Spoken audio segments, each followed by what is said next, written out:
Bismillah walhamdulillah wassalatu wassalamu ala rasulillah amma ba'du. Ibu bapak para jamaah Masjid An-Nur yang dimuliakan oleh Allah, sudah 22 hari kita berpuasa. Insya Allah kita ini sudah pantas untuk masuk surga. Karena di bulan suci Ramadan ini Allah mengampuni segala dosa-dosa kita, termasuk dosa-dosa kita terdahulu. Yang kedua, pahala dioper oleh Allah tidak terukur di bulan suci Ramadan ini. Kalau di luar Ramadan diukur oleh Allah, dibalas 10 kali, 100 kali, 700 kali. Tapi di bulan Ramadan cuma Allah yang tahu. Dan di bulan suci Ramadan ini juga, saudara-saudara sekalian, kita masih punya privilege, hak istimewa untuk bertemu dengan Lailatul Qadar. Lailatul Qadar khairun min alfi syahr. Lailatul Qadar itu lebih baik daripada 1000 bulan beribadah. 83 tahun lebih. Sehingga berangkat dari ini, sudah 22 hari, Bapak Ibu ini sudah pantas untuk masuk surga. Karena Allah mendesain di bulan suci Ramadan ini agar potensi kemalaikatan kita lebih dominan. Jangankan yang haram, yang halal suruh tahan oleh Allah. Makan, kumpul dengan istri, suruh tahan. Ini perilaku malaikat. Kita kalau ditempeleng orang pakai 5 jari, di dalam Al-Quran ini boleh kita membalas dengan balasan yang setimpal. 5 jari juga, kerasnya juga sama. Tapi di bulan suci Ramadan, Allah minta kita ini untuk menahan diri. Ketika ada orang berbuat jelek kepada kita, kita suruh bilang, ini so'imun, saya sedang berpuasa. Ini sudah perilaku malaikat. Allah pengen lebih dominan. Tetapi saudara-saudara sekalian, Allah menginginkan kita masuk surga itu tidak sendirian. Makanya Bapak Ibu jangan punya cita-cita pengen masuk surga sendirian. Allah pengen kita masuk surga ini bersama-sama. Lebih-lebih dengan keluarga. Ku anfusakum wa ahlikum nar. Jagalah dirimu dan keluargamu dari api neraka. Ya. Jadi Allah menginginkan dalam satu keluarga itu ada satu frekuensi keimanan yang sama. Sehingga masuk surga bersama-sama. Kalau kita sudah mampu menciptakan keluarga yang satu frekuensi, maka kata Allah di dalam Al-Quran, hum wa azwajuhum fi dhilalin 'alal araiki muttaqi'un. Suami istri dan anak-anaknya di surga bersama-sama. Saudara-saudara sekalian yang saya hormati, kalau umpamanya nanti tingkat kesalehan kita di antara keluarga ini tidak sama, maka Allah menjamin itu. Umpamanya ya, kita ini ibadah kita biasa-biasa sajalah. Ya. Tapi kita punya kakek nenek kita yang luar biasa kesalehannya. Maka Allah akan mengumpulkan kakek nenek kita, akan narik kita ke surga. Bisa jadi anak cucu kita nanti narik kita ke surga. Mungkin anak cucu kita tingkat kesalehannya lebih tinggi.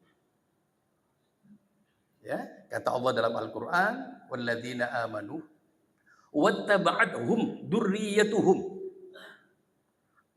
biimanin alhaqna bihim dzurriyyatahum. Dalam surat At-Tur ayat 21. Allah nanti akan mengumpulkan seluruh keluarga itu bersama-sama di surga. Di mana dalam keluarga itu punya frekuensi keimanan yang sama. Jadi tugas kita cuma satu ini. Ciptakan keluarga yang mempunyai keimanan yang sama. Masalah tingkat kesalehannya umpamanya berbeda-beda, itu nanti orang yang lebih tinggi kesalehannya akan narik kita untuk masuk surga. Saudara-saudara yang saya hormati, oleh karena itu Ramadan adalah bulan yang tepat untuk menjadikan penguatan keluarga. Bulan ini adalah bulan konsolidasi keluarga. Karena apa? Di bulan suci Ramadan kita ini punya peluang besar untuk berkumpul dengan keluarga. Makan, kita dikomando oleh adzan maghrib, kita punya peluang besar untuk bersama-sama suami, istri, dan anak-anak kita. Sahur, kita dibatasi oleh waktu. Ada tarawih bersama-sama, ada tadarus bersama-sama, ada qiyamul lail bersama-sama.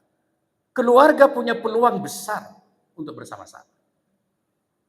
Oleh karena itu, jadikan penguatan keluarga, jangan sampai di dalam keluarga itu terjadi disfungsi keluarga. Ayah tidak berfungsi sebagai ayah, yang seharusnya bertanggung jawab, mengayomi, memberikan nafkah. Ibu tidak berfungsi sebagai ibu, yang seharusnya ibu sebagai al-ummu al-madrasatul ula. Ibu ini adalah pendidikan pertama yang akan diterima oleh anak-anaknya. Baik itu pendidikan keimanan, pendidikan akhlak, pendidikan tanggung jawab, dia akan menerima pertama dari ibunya. Kalau bapak, suami, istri berfungsi betul, maka keluarga inilah yang dikatakan oleh Rasulullah, baiti jannati, rumah tanggaku adalah surga. Kalau di dalam keluarga itu mengalami disfungsi keluarga, maka masalah sosial yang akan kita hadapi. Sebelum Ramadan saya sempat membaca harian Jawa Pos. Di situ ada rilis dari PPATK, Pusat Pelaporan dan Analisis Transaksi Keuangan. PPATK ini melaporkan di tahun 2024 uang yang beredar melalui judi online itu mencapai 359 triliun. Yang menguap ke luar negeri 28 triliun. Yang kita sedih, transaksi selama setahun, itu transaksinya itu mencapai 209 juta kali transaksi.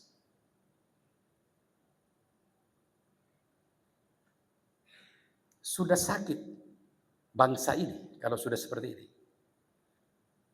Dan yang kita prihatin lagi, yang menjadi korban dari judi online ini, itu mayoritas umurnya umur 21 sampai 50 tahun. Usia-usia produktif yang seharusnya di umur-umur ini, anak-anak ini memberikan kontribusi besar untuk bangsa Indonesia, tapi justru menjadi generasi-generasi pelamun, generasi-generasi yang mengumpulkan andaikan, yang pasti dampak dari judi ini adalah miskin. Tidak ada istilahnya orang judi tidak miskin, kecuali bandarnya. Yang kedua, dia akan ketagihan. Dia akan kecanduan karena harus menutupi uang yang hilang beberapa hari. Dia harus menutupi. Kriminalitas yang akan terjadi. Hancurnya rumah tangga akan terjadi. Saudara-saudara sekalian yang saya hormati, yang sangat sedih lagi. Menurut laporan PPATK ini, yang banyak melakukan judi online ini, itu rata-rata gajinya maksimal 1 juta, yang 70% dibuat untuk judi online, 30% untuk dimakan. Anak di bawah umur yang terlibat di dalamnya hampir 200 ribu. Padahal Indonesia sudah mencanangkan 2045 Indonesia emas, Indonesia akan menjadi 5 negara terhebat di dunia ini, karena Indonesia mempunyai bonus demografi. Usia produktif itu jauh lebih besar daripada usia yang tidak produktif. Tapi kalau sudah usia produktifnya bermintal seperti ini akan menjadi hambatan besar bagi bangsa dan negara untuk mencapai tujuan itu. Saudara-saudara sekalian yang saya hormati, rata-rata mereka yang mengalami terdampak judi online ini berangkat dari keluarga yang tidak kuat.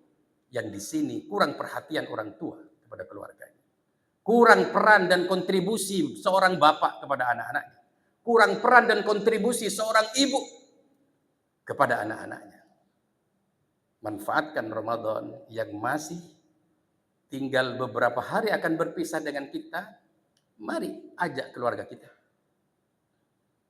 Rasulullah 10 terakhir di bulan suci Ramadan membangunkan istri dan anak-anaknya di tengah malam untuk melakukan qiyamul lail. Kenapa kita tidak bisa? Kita berkumpul terus sama keluarga. Allah cuma pengen kita ini masuk surga semua dan pantas. Sebab kalau tidak ada Ramadan, tidak pantas kita masuk surga. Kita kerja saja cari uang sehari semalam 8 jam. Kalau umur kita 60 tahun, untuk ngurusi dunia dok, kita ini 20 tahun. Tidur kita ini kata dokter, tidur yang sehat itu 8 jam. Kalau tidur kita 8 jam selama 60 tahun, tidur tok itu 20 tahun. Ngurusi dunia 20 tahun, tidur 20 tahun. Tinggal 20 tahun. 17 tahun dibuat main-main oleh kita. Kita menghadap Allah cuma 3 tahun. Karena kita sholat satu waktu cuma 10 menit. Kalau sholat khusyuk. Kalau 10 menit berarti 50 menit sehari semalam. Ditambah 10 menit tahajud. 1 jam. Kalau kita menghadap 1 jam. 3 tahun kita menghadap Allah. Kalau 10 menit. Kalau 5 menit. Kayaknya tidak pantas. Makanya Allah pengen kita ini pantas masuk surga. Maka umat Muhammad diberi bulan suci Ramadan. Yang di situ fasilitas-fasilitas Allah sangat luar biasa. Sehingga insya Allah sudah 22 hari kita ini. Ya. Bagaimana tidak? Dosa kita diampuni oleh Allah. Dosa yang lalu. Makanya Islam ini tidak mengenal proses. Islam ini mengenal ending akhir. Proses awalnya baik, ending akhirnya jelek, su'ul khotimah. Proses awalnya jelek, ending akhirnya baik, husnul khotimah. Tidak jaminan kita akan bertemu lagi dengan bulan suci Ramadan yang akan datang. Manfaatkan waktu yang sebaik-baiknya, gaspol di akhir 10 terakhir ini. Semoga bermanfaat. Assalamualaikum warahmatullahi wabarakatuh.